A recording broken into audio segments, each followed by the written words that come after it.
CEO of the UWE, the self-supremacy, but now the host. The host of the CredeCast. The supremacy is now before you.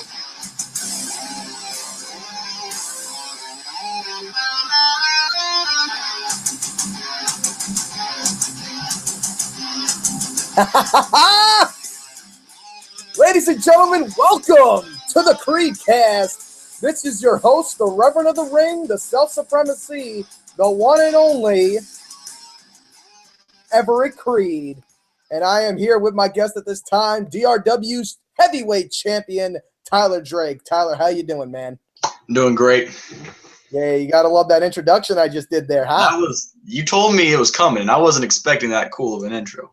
Yeah, man, that's gonna be an annual thing. I gotta give credit to my boy David Draymond of Disturbed, instrumental version of my theme song, "The Night." Absolutely incredible. And I'm gonna see if I could plan to use that for my radio show coming tomorrow at noon on WFTU, Creed Knows Wrestling. But that is for tomorrow. This is for tonight, and this is the CredeCast with DRW's Tyler Drake. And this is really surprising because of the fact that we are going to be featured on the same show in certain time, UWE Dead Man's Hand, because you are actually going to be featured on the pre-show representing your federation, DRW. That is exactly right. What are your feelings? I mean, that's got to be, definitely an opportunity for you guys because, anytime where – and it doesn't really matter as far as the rankings go. I don't really believe in that. I feel – UWE is giving DRW a possibility and a chance as it would go the other way around. So seeing DRW in this UWE live event, I feel is a big opportunity for both leagues. Oh, yeah, absolutely. The second you announced that you'd start doing the pre-show, I got really excited. And if you saw in the comments, I was like all caps lock hype about it. But, it's not necessarily about who has more thing or who's ranked higher. It's the fact that you're introducing your company to maybe different people. Maybe you have subscribers that I don't. Maybe I have subscribers that you don't. And the fact that we'll be seen in the same show, it helps everybody. Yeah, absolutely. That's the fact is that now UWE fans are going to see DRW fans, and now DRW fans as well at the same time are going to be noticed, and at the same time they're going to get the message, oh, DRW is going to be in a UWE show. I wonder what UWE is about. So in a lot of ways it's helping out us as much as it is helping out you guys, because we started this pre-show thing, UWE, back in actually we started recently. We started it in 2015 with Broken Glory. And I remember WKE was the pre-show for Broken Glory, and they did a very good job. Cody Rex and Justin Blade definitely tore the house down, even though it was only maybe a 5-minute, 10-minute match, but Cody and Rex and Blade, they tore the house down. I remember the clip. Yeah, but I know you guys are definitely going to tear the house down as well, and actually we're going to get to that in just a little bit, but right now I actually want to discuss some things about DRW, because recently I actually just watched the DRW Russian Rumble. And I got to admit, the Royal Rumble is my favorite match stipulation. It is my favorite pay-per-view of the year in the great organization up north. And I always am a big fan of BYW Rumbles. So when I heard about the DRW Rumble, I was definitely psyched about it. As a matter of fact, the KBW Rumble was the first backyard wrestling match I saw outside of the UWE. So me too. I got to admit, the DRW Rumble was very impressive. I definitely enjoyed it. There was a lot of unique characters, which I am always a fan of. But the first question I actually want to ask is, I know there was someone that was a little bit younger in that Rumble match. I think the younger one came out when after Midnight was eliminated. Yep, that's Ty Bridges. He's 9, and he's one of the most athletic of us. I mean, because he's small, he can do the high fly moves that we can't do because we're just not strong enough. You know what I'm saying? Yeah. And it really, I feel like that neck breaker he hit, That was really impressive. We didn't even plan that. That was like on spot. Yeah, the height was amazing. I noticed that the kid was jumping. I'm like, yeah, I know it. You know, the critics like, oh yeah, it's a trampoline, but the guy is maybe the Todd Bridges, I believe you said his name was. Ty. Ty. Okay. So, I mean, he's a little guy, and he was able to jump high enough to land that neck breaker. I was definitely impressed. Yeah, and I'm 6'1". I'm not no short guy. That was. Yeah. I mean, wow, you're 6'1"? Almost 6'2". Holy crud, you're almost as big as TJ Sakara. That's actually pretty tall. I'm only about 5'10" and 3/4. So, how old are you, Tyler? 15, about to be 16, 15. sophomore in high school. Sophomore in high school. Oh God! For those of you who know Everett Creed personally, you will know that his sophomore year was definitely not the easiest. Yeah, I went through a lot of crud. I had a bit of a breakup, and I had a whole bunch of stuff that I had to deal with. The tutoring. It was an ugly year for the South Supremacy, but as you can see, I maintained my own. Now, as far as because I know there was a lot of things that I was impressed with. But I mentioned the kid because I was definitely impressed with one of the submission holds that he actually applied. The commentator was so amazed that he actually didn't know the name of the maneuver. It was actually called the Cristo. And Yeah. I was amazed because AJ Lee does the Black Widow. AJ Lee is a so-called Divas legend, which I can't see how that's the case. He's only been around for maybe a year and a half. But the Black Widow is not a full form of that submission. The Cristo is the full formation. And I actually had it on my character in a video game a couple years back, but this kid executed it so well done. That was the best version of that submission hold that I saw in person. Yeah, that was a funny story actually. I was looking for a new finisher because I didn't like the one I have. And then I was looking through all the Japanese finishers and everything, and then that one comes on YouTube, and Ty walks in and he goes, "Oh, I can do that." And I was like, "No, you can't." And he said, "Follow me. We'll go to the trampoline. I'll show you." And he did it perfectly the first try. Wow, first try too. That's always, that's amazing. I mean, I know how you feel because there's times where I was kind of like, I want to look for a new finisher. The Nightshade is kind of like, I like it, but it's it's the code breaker, and it's just I remember a couple years back, a lot of people considered me to be a Chris Jericho spinoff, and I actually had a version of his theme song at one time. But now, all of a sudden, I noticed in a lot of matches, people will mock the code breaker and almost in a way mocking the Nightshade. It's like, oh, this is Everett Creed's finisher. And I noticed in a lot of matches, especially with a Cameron Jackson, TJ Sakara match, that you will see someone imitate the code breaker. And I'm like, you know what? If it's being imitated, then you know what? It's big enough to actually maintain. So I ended up using it. I actually beat Dirty Dave with it, which, I was like, all right, well, I finally got a pinfall with this freaking move. Took me long enough. But, definitely that was one thing that I liked. Another thing was, and I mentioned this to you actually before we went on the air, was Chameleon. Because a lot of people are wondering, as am I, how is that done? That is incredible how every emotion kicks in a new color to his physique, his frame. It was attire. One of my more brilliant ideas, I believe. I wanted to do the morph suit. And the first time I did the morph suit, everybody commented, that's KBW's thing. That's BE. Everybody's done it. And I was like, okay, you want something never been done before? So since it's a green morph suit, I just used my editing system to use it as a green screen effect. And it changes colors, and he can even turn invisible too. Wow. It's pretty cool. Now you could use that for a whole bunch of ideas with storylines because, that could really twist with that character. And it really is, like you said, it's like a chameleon. It's very much – it has that amphibian reptile kind of style to it. So I was definitely amazed when I saw it for the first time. It was really cool because I saw him come out in the green, and then all of a sudden, here comes Midnight going for a shot, and he turns red, and I'm just like, whoa, that was different. That was unique. So I was definitely amazed by that. I definitely liked that a lot. And I noticed another thing about the show was that the Russian actually has a twin brother. Yeah. Who knew? Yeah, right? Who knew? And especially with the fact that it turned out, I mean, this character is just pretty much as far 180 as you can get from the Russian, which I definitely thought was very interesting. That's funny because the rapper character is more like the guy Jake that plays the character than the Russian is to him.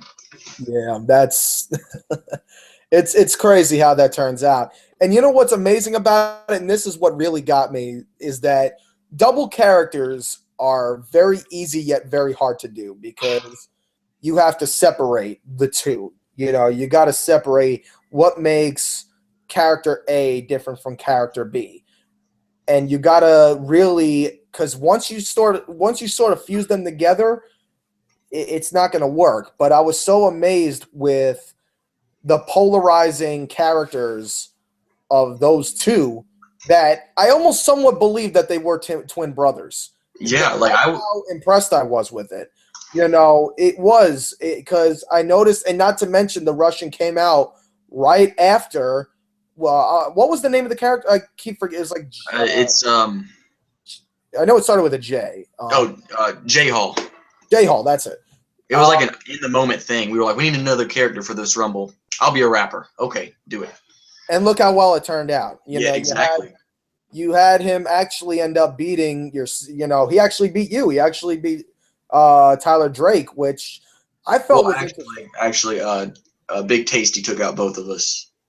Well, yeah, you're right.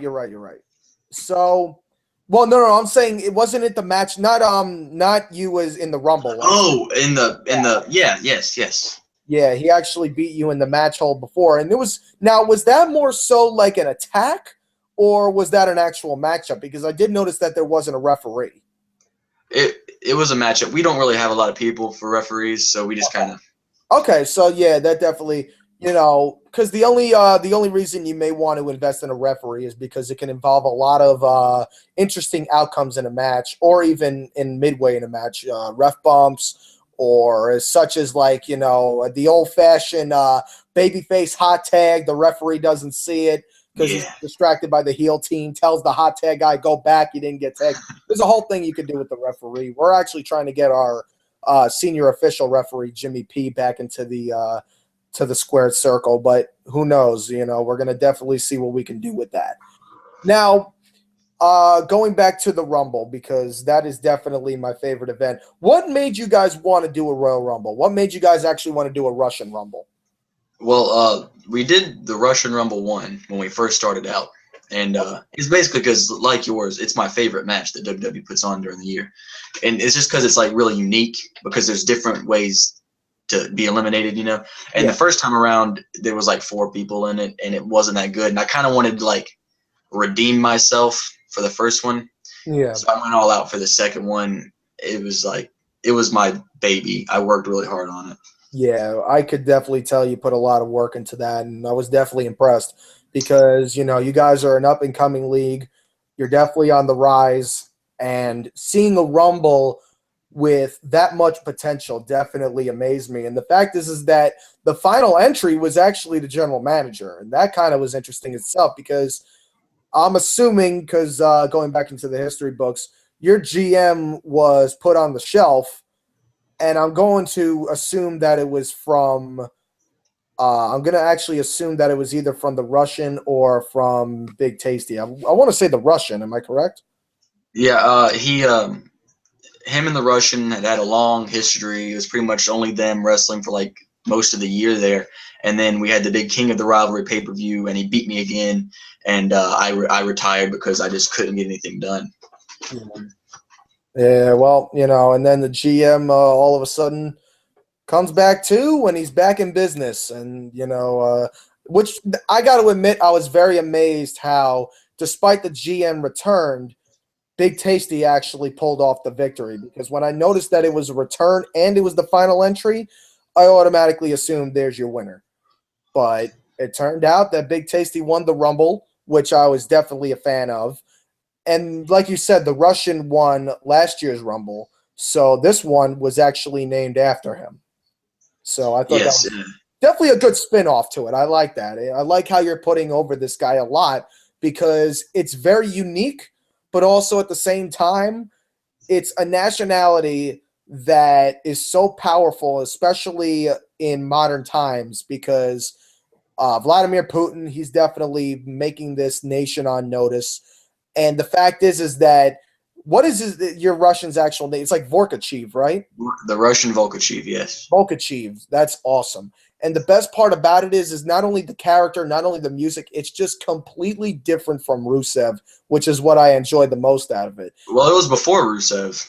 Well, yeah, that's true. I mean, if let me think, if you did it last year, then that's before Rusev even, was around. So definitely credit goes to you on that one. And it just turned out that the character is completely different from him, which I definitely like.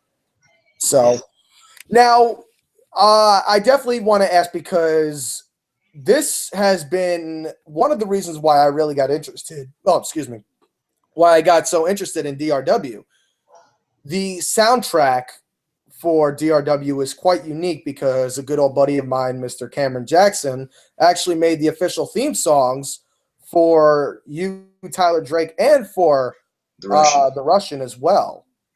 Yeah. So, how do you – because believe it or not, I mean, I know he's been doing a lot of songs, but you were one of the first. I mean, like, what is your opinion on your theme song? I love it, dude. It's so perfect. Like, I don't know how he did it. It was just like – Yep. I mean, the first time I heard it, it was like, I'm like, oh, that sounds familiar. The beginning beat, like, it reminded me of In the City by Kevin Rudolph. And then I'm noticing it was just like this is really different. I like this. And I remember, you're going to love this story. I was talking with Cam. Actually, no, I wasn't talking with Cam. I was hanging out with Cam. We actually maybe had maybe a drink or two in us. And we were actually doing a whole bunch of entrances. And we were saying to ourselves, which WWE superstar would use, each song. And we got to yours, and we were saying to ourselves, man, and Cam came up with this. If we ever had a show where Ultimate Redemption had all BYW superstars and we had lighting and it was a night show, we would use the what we called the Randy Orton seizure lights. We would use it for your entrance because you would have orange lighting kind of just, going around, but then it would blink on the and he would have it do that. And I was laughing so hard because I'm like, oh my God, that's perfect. So yeah, it was, I definitely thought your song was one of the best that he edited. And of course the Russians. I liked the Russians a lot. That was really cool. Amazing. And I remember when he was actually editing it, he's like, I need something different. And I'm like, well, someone pulled off the idea of rap, and it turned out well because it was like Russian rap that just turned out amazing. And then, of course, paying homage to the late, great Robin Williams for We Will Do This for Mother Russia. I was like, oh, that's awesome. Because that was from the Snickers commercial. So, that was just an amazing spinoff. So let's see if we actually have any questions, because I know we got a couple of viewers in there. I believe you said Seth Maverick was in there. You said I was on the pre-show, WTF. Tyler said I was going to be on it. This just gets on my nerves, man. We're really going to argue. Were you really going to argue here? Seth Maverick. Actually, that brings up a good point, because I noticed he has the handle of DRW Seth Maverick. What's going on with that? Oh, when BWE, they said they were quitting, right? I'd kind of seized the opportunity. I was like, well, I'm going to do the WWE WCW takeover thing. And so I talked to Seth, and we did the whole thing where I took over the BWE, and then we had a plan set. Everything was set up perfectly, and then he brings back the Tuesday Night Takeover, or whatever it's called. No one watches it. It doesn't matter. But it made me angry, so I went in and I was like, dude, what are you doing? He said, don't talk to me right now. I'm not in a good mood. And so I went in, I deleted his channel, and everybody made a big fuss about that. Oh, all right. So that's the whole – okay. So you're the one that shut down. Okay, Yeah, Yeah, I was sitting there telling everybody, and they were tweeting, "Who did this?" I was like, "I did this," and nobody was. I remember that, man. And it was just, I remember I was late at night and I was messaging someone. I think it was Maria Excellence at the night. I know it was, and I noticed Seth put up like, I can't, I'm crying or something like that. I'm like, what happened? Like, I'm like, what happened? He's like, my channel shut down. I'm like, what? Like, I didn't know what happened. I actually thought Anonymous was responsible. I thought Anonymous actually was my first guess. I'm like, check if Anon did something to it, because he's usually the one in charge of the hacking stuff. But turned out it was wow. All right, so that's really interesting. That now is this kind of like this is kind of like personal now. It's kind of like Yeah, we're not on good terms, and you'll see the finish of that during the summer when we have our big match. I'm not gonna hold back. There's not gonna be any like fake punches. I'm gonna kill the dude. Like it's like I'm getting ready for a boxing match and I'm about to beat up a fat kid with a bowl cut. So this match is actually gonna. I don't know how this is gonna go, because how are you gonna have a match with Seth Maverick if this is a real almost like a real fight? This is I talked to him. I was like, we already had it planned out, and he was like, well, I'm not gonna back down and make me look like a chicken. I'm like, I'm not backing down. It'll make me look like a chicken. So I'll see him this summer in the big BWE versus DRW thing. Where is that located? Who? The DRW versus BWE. Located? Like, where are we? Yeah, like where's the location of the event? Oh, it'll be up in his BWE arena in North Carolina. Really? Okay. Yeah. Well, there's actually been a lot of talk I definitely want to mention, because there's been a lot of crossover shows, and I feel that one's going to be very big. Now, you versus Seth Maverick is going to be an interesting fight, because not only is it it's just under such big – I feel like there's a lot of growing tension, and it's not only with you and Seth, but I feel like there's a lot of growing tension with other I don't even know how to say it, but like backyard wrestlers in different feds. Big Time Mike and Jack Andrews had they had a falling out to where Jack Andrews poisoned Big Time with donuts. Well, I haven't seen him since. I'm worried about him. I don't know. Jack Andrews since, and Big Time Mike choking on the donuts. And the best part is that we were doing the BYW news, and Cam says, I'm going to do the lunchtime Mike thing, and I'm like, okay. And he's like, I'm going to eat my Doritos, and I'm going to put them in my mouth, and I'm like, just dying. And then there was the one match I got pissed. I saw the Winnipeg Warrior team up with, I believe, the Winnipeg Warrior teamed up with the Black Bullet to take on Adnan on the 1-year special of Lockdown. And I remember Adnan put in a submission hold, and all I hear is Winnipeg screaming Canadian, and I'm like, I didn't just hear that, did I? Yeah, he got one of those talks backstage. So yeah, one of those talks when you're not supposed to do something on camera. But now that's actually, once again, do you ever have any issues in DRW where you're pretty much the person who runs the show? Am I correct? Yeah. Okay. Yeah, it's all me. Do you ever have a situation where there are issues as far as, okay, this isn't what we had planned, I had this idea in mind, and you guys are taking it into a whole different direction? Since it's just pretty much the three of us, there's not a whole bunch of us, and so we kind of just work on everything together. Okay. So we don't have a lot of that happening. Every once in a while, we'll kind of get into an argument over which direction we think we should take, but we plan everything out together. So most of the time, it all works out. How many? I lost that for a second. How many of you are in DRW? There's 3 of us, 4 if you count Ty, the little one. There's only 3 of you guys? Oh my God. All those double characters are me. All of them. Wow, you really went all out for that Rumble, man. You were throwing them on, throwing them off. I was changing in right behind the camera, and a bunch of people from school walked by my fence, and I'm like in my underwear putting on this green morph suit. And I was just, Well, I was just like, trust me, I'm not weird. I swear. Yeah, right. Well, that's always the best because, hopefully, I mean, were there girls walking by? Because that could have been, I probably could have worked out for me, but no. Well, yeah, maybe you never know. I mean, they can get a little thirsty. The best is when I walk around at Halloween this past year. Oh, were you lips? Five Towns College actually experienced lips in the facility. As a matter of fact, lips was at the college. And it was amazing because I got a standing ovation. I mean, it was crazy because everybody's going, reacting to a whole bunch of cosplay going on. And there was like an execution going on, like a cosplay execution. I'm like, what the hell's going on? I go in there doing my lips thing, acting all freaky. And they're just like, oh my God, what the fuck is that? Like, it was so cool.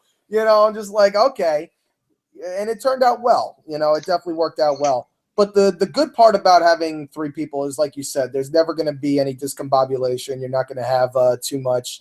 Because I know there's a lot of feds, UWE included, where sometimes there will be politics or there will be, behind-the-scenes situations that, need to be taken care of.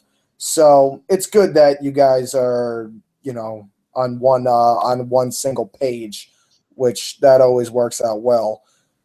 Now, I think we're getting near the half-hour mark. So we're pretty much halfway through. So let's actually discuss the opportunity that you're going to be getting at Dead Man's Hand because you are going in as the DRW heavyweight champion. However, we mentioned that DRW was going to be on the pre-show.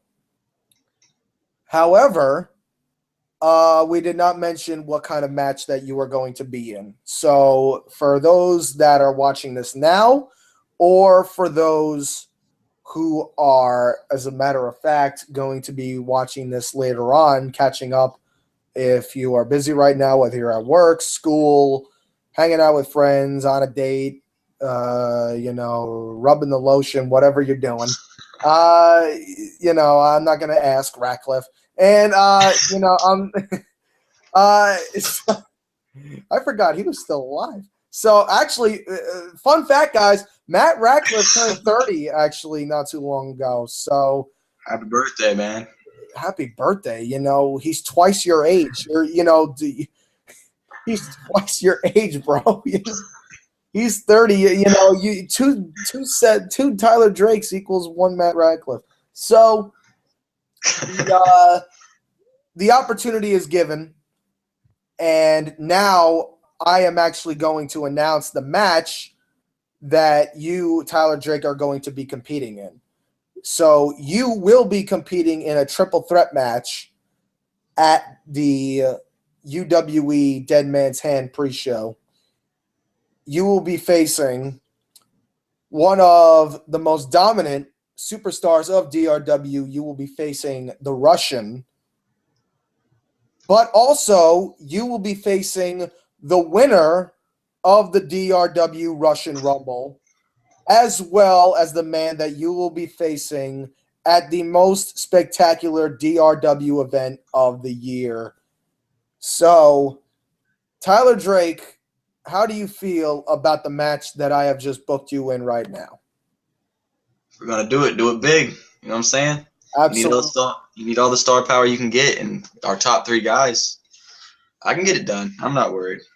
Yeah, I mean, I definitely have a lot of faith in you as far as putting on an amazing show. Now, of course, if we're going to look at some stats, you got a 33% chance of winning this match. So that's going to be very interesting. Now, the issue with triple threat matches is that it's an odd number of individuals.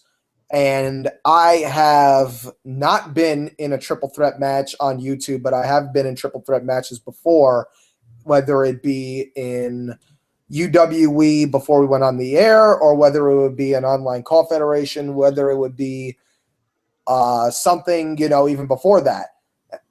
And the issue with a triple threat is the odd number of individuals, because now whenever you want to score a pinfall, you have to knock down both participants. In a fatal four-way or a six-pack challenge, you don't have to worry about that as much because the opponent, the third wheel, is going to be occupied with a fourth wheel, and the fifth person will be occupied with the sixth.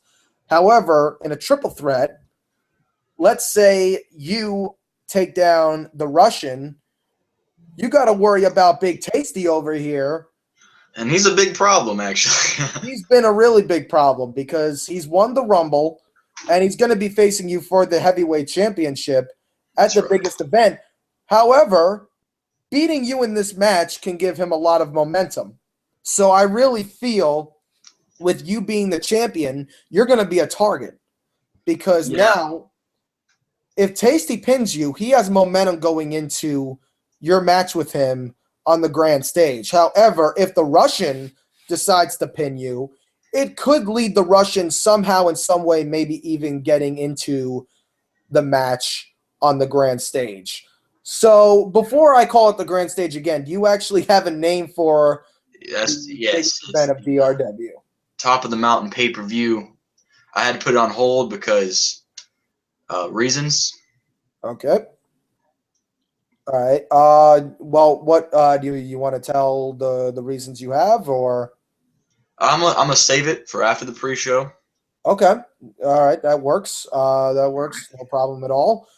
So yeah, I mean, the matter of the fact is that your odds are stacked against you because in any triple threat, like I said, you could target whoever, but you are the champion and you are practically the babyface of DRW. You're the poster child. You're everything that they want to be.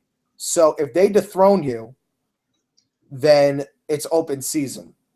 So how do you feel with the opportunity that not only the Russian will have, but that Big Tasty will have against you at the Dead Man's Hand pre-show event? Well, the fact that it's the triple threat and it's the Russian and Big Tasty, they're already friends. I already know I'm going into this match with them with it stacked against me. They're going to work together. I understand that. But I also know that the Russian is more devious than Tasty. Tasty's been known to be a little stupid and trip up.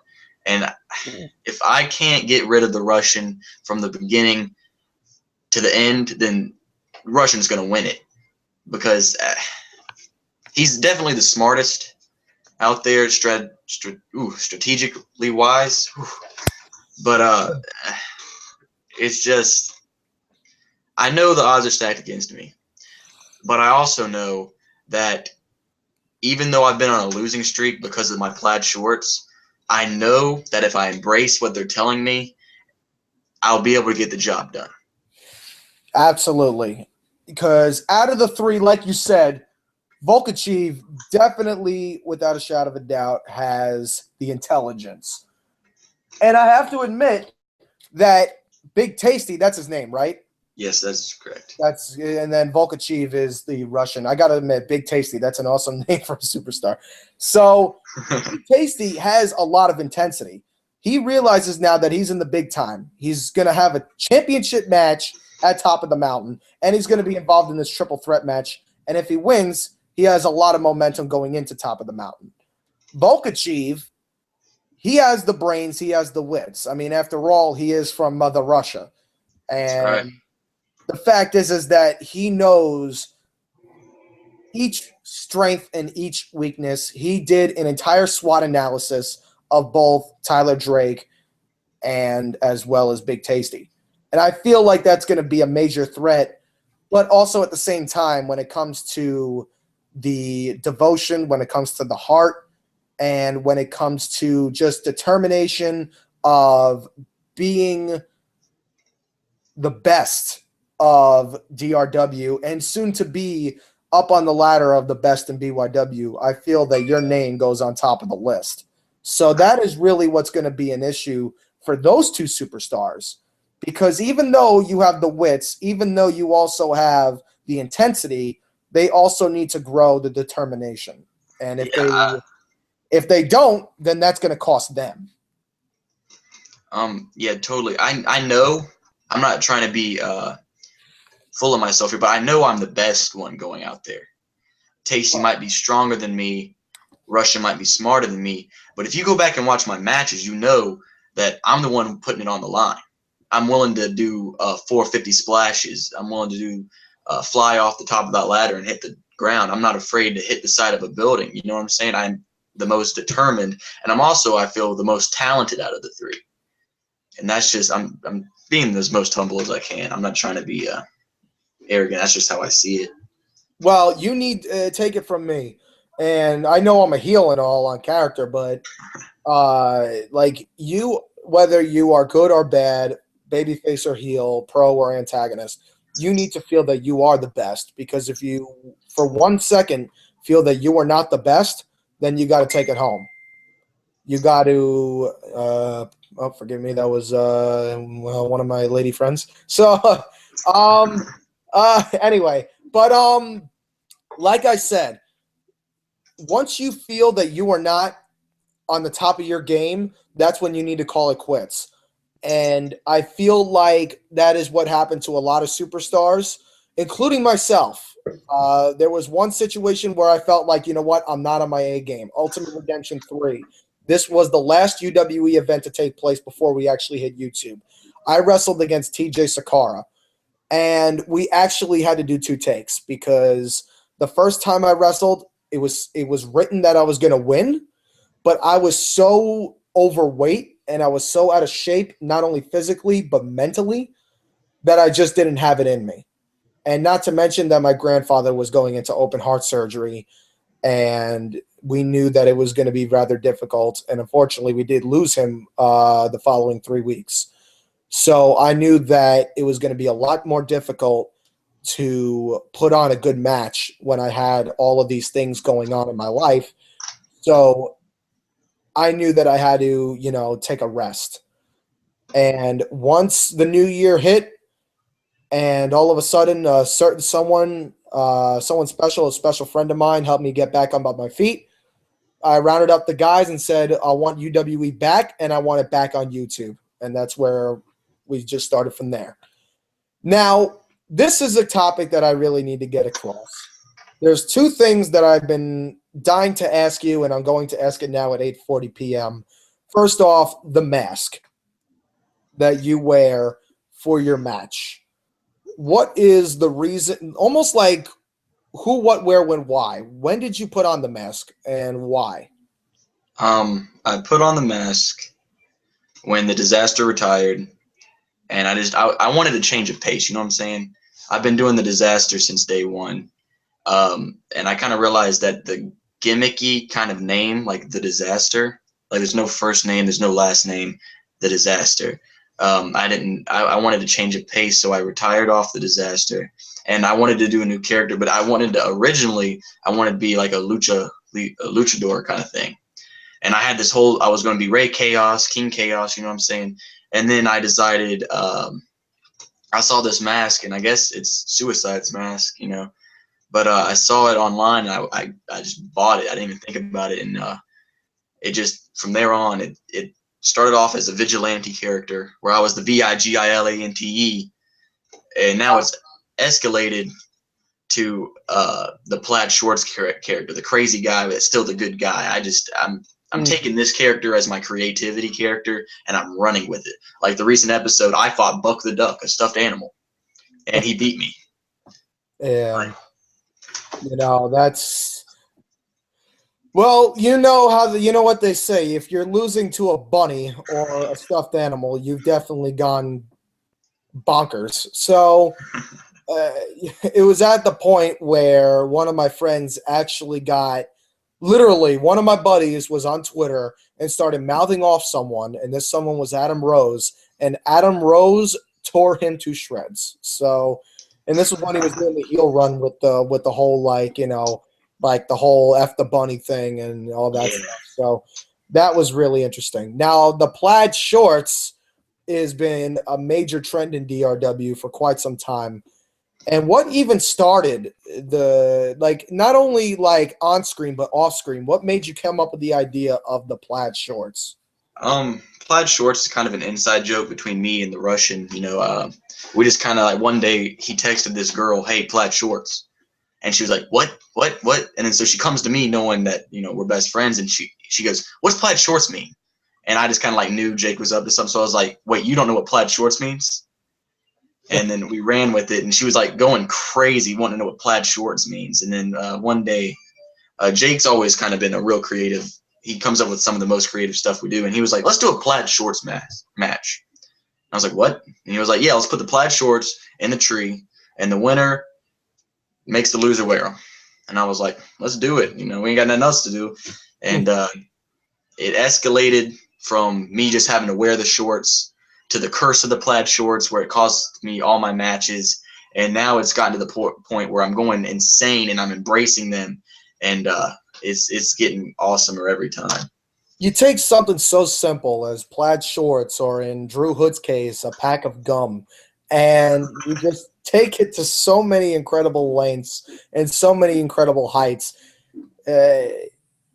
Your future's so bright, you got to wear shades. And that's right. I'm reflecting. That's why you're wearing shades. Oh, absolutely. You see it right there, as a matter of fact. So it's happening, man. It's happening. Look at that. Oh, wow. There you go. So that has definitely been a major trend in BYW, and I definitely am a big fan. A big fan of the plaid shorts. Seth Maverick says 30. Holy crap, LOL, in reference to Matt Ratcliffe turning 30. So we're about almost 15 minutes to go. So I do want to ask you this question. What match would you want to have if you were booked as a guest star at Ultimate Redemption? Oh man, UWE's Grand Spectacle. If you could have a match against anybody, who would it be? I have to say, I feel like I could put on an amazing match with the brother man with the master plan, Brother King. I just feel like our styles would match. He'd be strong enough to do some awesome strength moves to me, and we're both kind of the aerial in ways. I just think it'd be an awesome match. I could definitely see you versus Cameron. I could definitely see that being a very good match. I feel like the chemistry would go very well. Cam is very easy to work with, but always keeps you, on your feet. He always keeps you at 110%, and you just constantly got to be thinking, because he's not a guy that will ever go over spots in a match. He's one of those. Oh yeah. You just do it on the fly. But with me and Cameron, it's kind of different, because most of our stuff is on the fly, but the major spots is usually pre-planned. And the only spots that were pre-planned in the match we had at All Out Survival was the Genesis device where his head was caught in the spring. And I just kind of wrenched it away. That was actually one of my most popular maneuvers. And I started using the Genesis device just when I got on YouTube. So, as far as everybody else goes, it's like a first-time finisher of mine. And I like it. I definitely like the submission hold. It's very different. It's like a spin-off to the Cloverleaf, but also it's kind of like a sharpshooter, but it's also like a lion tamer. It's pretty interesting. I feel like it's a very original move, which I definitely like a lot. What is your finisher, and what is it called? Like, what is the actual... My current finisher, which recently changed, it's called the plaid shorts, respectively. And basically, it's, if you watch the Independence, it's called the Soul Food, SOLE food. And basically, I twist his arm and I drop, and I just put my foot up, and their head just hits my foot. And it's kind of like the move that I thought it was called the Eat Defeat or something like that. It could be. I know that move. Yeah, I think Gail Kim used to do it. It's actually a very good move. I was thinking about doing it at one time, but I just decided, see what else I can do. But that's actually a really good move. I actually could see you pulling that out. I needed a change of finisher. Did you just hear the little, I just heard a little dirty boys coming out at me, I just, go back, if you can, on YouTube, after this is done, or, for those watching right now, you could actually go back and see me pull off the dirty boy accent. I was like, you could pull that off very well. Like, whoa. I know I got to face Dirty the Chico on the next episode of Lockdown, but I guess the mind games are already kicking in a little bit. But yeah, I needed to change a finisher because the one I had, I wasn't fit for. Yeah, It was original though. It was really original. Yeah. Well, that you have the new move now, like the one you were mentioning just now. Yeah, that's oh, that actually is a pretty cool maneuver. If I actually were like booking you in a match or more so in a rivalry with anybody for, a match on Ultimate Redemption, that's a good question, as a matter of fact. I think, I don't know why. That's tough, actually.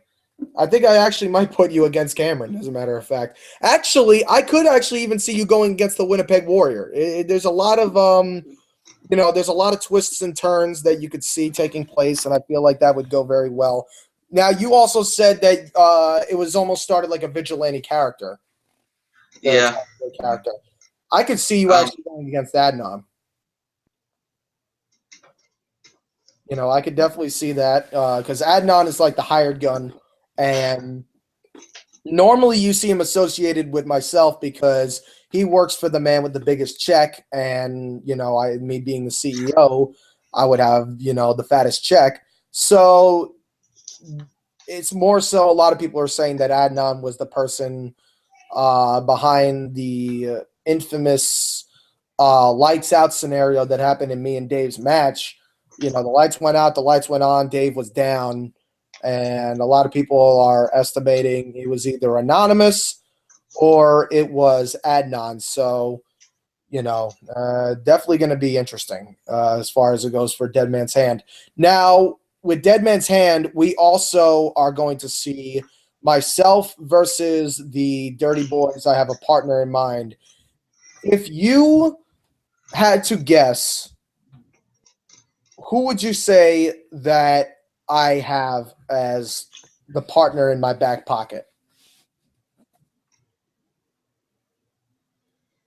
Is this someone I wouldn't expect, or is this something kind of obvious? It's kind of like, I'm not gonna reveal it obviously now, but if you actually had to guess, I mean, it could be obvious, it could be something on it, it could be one or the other. If you could guess right now who my tag partner would be, who do you have in mind? I would like to see the return of Daisy. Come back. That's right. Daisy. All right. Well, that really matters. The minister. I'd like to see the minister wrestle. Minister Sherwood. Minister Sherwood did have that little creepy vignette where he actually brought in the morph suits. So at some time we will be seeing Daisy return from the deceased. But also at the same time, we also crowned a new UWE World Heavyweight Champion, Cameron Jackson. So what was DJE for WHC, man? That trend was going, and I actually gave Cameron an opportunity to compete for the title, and he succeeded. He actually won the UWE World Heavyweight Championship, and will be defending it at Dead Man's Hand. So, we'll definitely see how that turns about. Now, here's the interesting twist. At the end of the program, before Cameron really had a chance to really celebrate with the title, Anonymous comes out, so that's going to be interesting. So, with all this taking place, I mean, you definitely have a lot of matches that you're going on before. So I could definitely. I hate to interrupt you. Oh yeah, one second, please. Yeah, not a problem at all. Do what you got to do. I'm just gonna throw in my plugs really quick. So, like I said, that was Tyler Drake. He'll definitely be right back. We got about 10 minutes left on the CredeCast. Definitely appreciate you guys for tuning in. Definitely, if you can, definitely tune in to Creed Knows Wrestling on WFTU. I will be sending out the link on Twitter and on the Creed Knows Wrestling Facebook page. Definitely check that out. We are going to be I'm going to be on the air Wednesday at noon tomorrow, so definitely check that out. Now, Tyler, you definitely have a lot to look out for as far as the pre-show goes, because you're going on before the UWE. What is your how do I put this? What is your plan for not only the triple threat match as far as gaining the pinfall, but what is your plan for stealing the show? I'd like to think that I'm known for stealing the show, on DRW programming, and I think that at my best I could steal the show at UWE as well. There's a lot of factors going into this match. There's the fact that I'm up against two people that are probably going to be most likely teaming up against me, and there's also the fact that I've got a messed up foot. But I'm going all out. Like, this is the UWE. You know what I'm saying? I want everybody to know that I can hang with the big boys. Everybody says we're an up and coming company, and I think that we're up here with everybody else. Yep. What you just heard left was our 7 minutes to heaven marker. I don't know. I'm just making shit up now. That was actually just Angie texting me. But I was like, let's do a spin. 7 minutes to heaven. Nah, it didn't work. So, we definitely have been thinking a lot about, a lot of events to come. Now, if you had the option to pick, who would you want to see in the next UWE live event pre-show? Okay, this is gonna have to be my last question because I got to roll. Definitely. But I'm gonna have to say I would like to see VTW get the pre-show. VTW would definitely be interesting. Tyler, I want to thank you, for being on the CredeCast. And as far as everyone else knows, UWE will definitely let you know further updates. Tyler, definitely check out Creed Knows Wrestling tomorrow if you can. Absolutely. Wednesday at noon, if you have school, totally not a problem at all. But, I'll put in my headphones, act like I'm listening. There you go. I'll send out the link on Twitter and as well as the Facebook chat. So that'll be definitely really good. I'm looking forward to seeing DRW at Dead Man's Hand. And I'm looking forward to it as well. Absolutely. This has been a spectacular episode of the CredeCast. The supremacy is now before you. I think that says it best. Tyler Drake, thank you very much. Everett Creed signing out. Have a good night.